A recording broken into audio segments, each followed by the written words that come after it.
మనుషులు అర్థం చేసుకునేందుకు ఇది మామూలు ప్రేమ కాదు.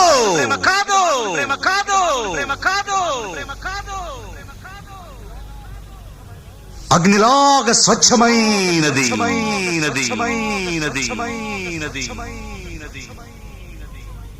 గుండెల్లో గాయమేమో చల్లంగా మానిపోయే మాయ చేసే ఆ మాయ